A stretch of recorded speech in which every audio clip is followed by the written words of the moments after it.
Subscribe कीजिए हमारा channel और दबाएं इस बेल आइकन को ताकि आपको रेगुलर नोटिफिकेशन अपडेट्स मिल सके। आप समझते हैं कोई सहाबा कोई लोहे के बने हुए थे कि कैसर और किसरा के दरवाजे जा खटखटाए, उनकी आंखों में कोई चीज जचती नहीं थी। तो जब सारी रात बंदा केबल देखे, सारी रात जो है वो गलत काम देखे, तो सुबह उठकर तो उसको जाग भी नहीं आनी नमाज के लिए।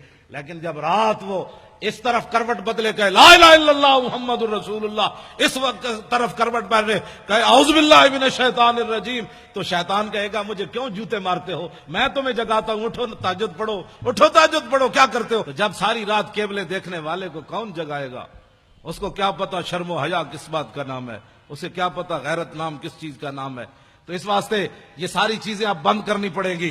अब एक ही तरफ चलना है, लब्बैक की तरफ। किसी को अगर कोई परेशानी है ना लब्बैक से, तो वो परेशानी हमारी दी हुई नहीं है, उसको परेशानी कोई और लगी, तो वो परेशानी का इलाज हमारे पास नहीं है। हमारे पास इधर कोई हकीम साहब है तो मैं उनको कह जाऊंगा भाई इनका दर्द मट्ठा करो, हाँ दर्द इसका मट्ठा करो। हमारे पास कोई इलाज नहीं है कि लब्बैक के नारे से भी किसी को दुख हो। मैं नहीं समझता कि जब हुजूर की बात आए, एक तो बुज़दिलो लगा नहीं सके नारा, अहले सुन्नत को गैरों से जुदा नहीं कर सके, उनकी झोलियों में बैठे रहे सारी जिंदगी। अब बातें करते हो कि जनाब ये क्या हो गया, हम अहले सुन्नत व जमात की इनफिरादी तशख़्ख़ुस बहाल करके 24 किलोमीटर हमने इनको आंसू गैस खिलाया। आंसू गैस खिलाने के बाद रबड़ की गोलियां खाई, फिर 4 दिन भूखे रहकर भी 4-4 फुट बुलंद होकर जमीन से कहते थे लब्बैक या रसूल अल्लाह, लब्बैक लब्बैक या रसूल अल्लाह, लब्बैक लब्बैक लब्बैक या रसूल अल्लाह, लब्बैक लब्बैक ये मंजर हमने पैदा किया। रसूल अल्लाह, लब्बैक लब्बैक लब्बैक या रसूल अल्लाह, लब्बैक लब्बैक लब्बैक या रसूल अल्लाह। ये तो मेरे आका मौला की, हाँ जी। अब किसी को क्या इसमें परेशानी है? लब्बैक का नारा। मौलाना गुलाम गौस बगदादी फकीर आदमी, मौलाना मुफ्ती आसिफ अब्दुल्ला साहब, मुफ्ती आसिफ सईद साहब, ये सारे हजरात, ये शाजी जनाब दो हथनाल सलाम, सारे सैयद जितने बैठे मेरी तरफ दो हथनाल सलाम। हमारे शेखुल हदीस साहब तशरीफ ले आए, ये मौलाना जो है वो लियाकत अजरी साहब, ये सारे हजरात हमारे जितने उलमा, ये अहमद रजा साहब, ये सारे नौजवान, ये इनके अंदर ये जो दमखम, ये ऐसे ऐसे ये हरारत, आप कैसे? मैंने कहा आप उठे, मैंने कहा नारे लगाए। ये बात मुमताज कादरी, एक तो है ना मुमताज कादरी का नाम भी ना लेना, बातें करते हो।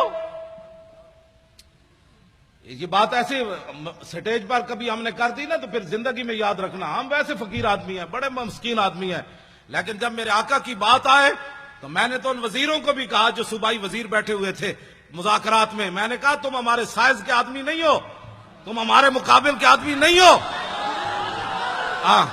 हालांकि मेरे जैसा आदमी व्हील चेयर पर बैठकर वैसे ऐसे कांपते थे। मैंने कहा तुम हमारे साइज के आदमी नहीं हो, जब तुम्हारे बड़ों से हमारी कभी बात होगी ना तो हमारे खून से, हमारी आंखों से अभी खून नहीं उतरा, हमने मुमताज कादरी के खून का तुमसे बदला लेना है।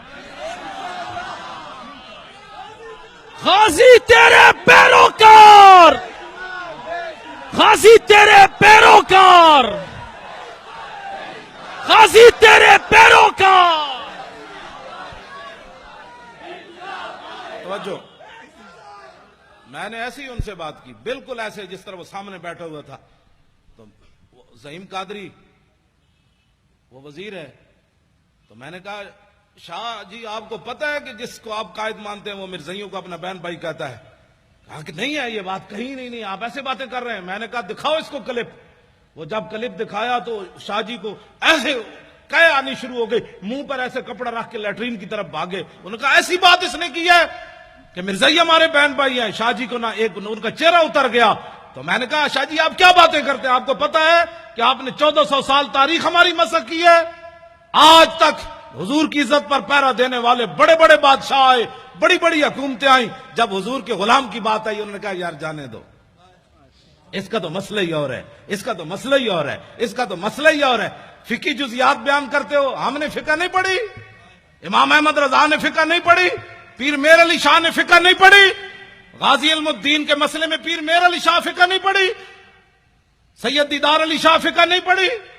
जो जनाजा पढ़ाने आया उसको चाहिए था, वो कहता है इस लड़के ने कानून हाथ में लिया, लेकिन शाह जी जनाजा पढ़ाने के लिए मुसल्ले पर खड़े हो गए। ऐसे जब निगाह उठाई تو 6 لاکھ بندے اس وقت موجود تھے. شاہ جی نے جب ایسے نگاہ کی تو غش کھا کر نیچے گر گئے. جب ہوش آیا تو روتے رہے. یا رسول اللہ ساری زندگی حدیث پڑھائی, قرآن پڑھایا, جمعے پڑھائے, حج کیے, یا رسول اللہ کبھی خواب میں بھی دیدار نہیں کرایا. تو آپ بنفس نفیس اس کے جنازے میں تشریف لے آئے. آپ تم 1400 سال ہماری تاریخ مسخ کرو اور کہو کہ مولوی خادم امن سے بات کرے. امن سے بات تو تب ہے تم نے میرے گھر میں حملہ کیا, تم نے میری 3 لائبریریاں توڑی. نہیں, میرے 14 سال میرا بیٹا ہے, وہ ہے بھی سکا سا, اور اس کو تم نے مارا, کان پکڑائے رکھے, اس کے جناب آگے سے بھی جناب بوٹ مارے, اس کے آگے سے بھی پیچھے سے بھی اسے کان پکڑایا, گالیاں تم دیتے رہے اس کو. میں خوش ہوں تم نے گالیاں دی, اس لیے کہ مولوی خادم نے کوئی ڈکیتی تو ماری نہیں, مولوی خادم نے کوئی ملک تو بیچا نہیں, ملک تو لوٹا نہیں. میرے بیٹے کو مارنے کی صرف وجہ یہ تھی کہ تاکہ اولاد تو آخر اولاد ہوتی ہے, بندے کو بزدل بنا دیتی ہے. تو اس کو اتنا مارا کہ مرنے کے قریب جب پہنچا تو کہا آپ دفع ہو جاؤ. اور اس کو اتنا, میں پھر بھی خوش ہوں, پھر مارو, میں جو حاضر ہوں. اس کو کیوں مارتے ہو؟ میں جو تقریریں میں کرتا ہوں, مجھے پکڑ کر مارو, مجھے گھسیٹو. تم نے گھسیٹا بھی ہے, لیکن اس کے باوجود آج تک میں خوش ہوں کہ اس لیے کہ مجھے رسول اللہ کے نام پر گھسیٹا گیا. توجہ نہیں, کیوں ماریں گے غازی, کیوں ماریں گے یہ غازی؟ ان کے باپ کا ملک ہے.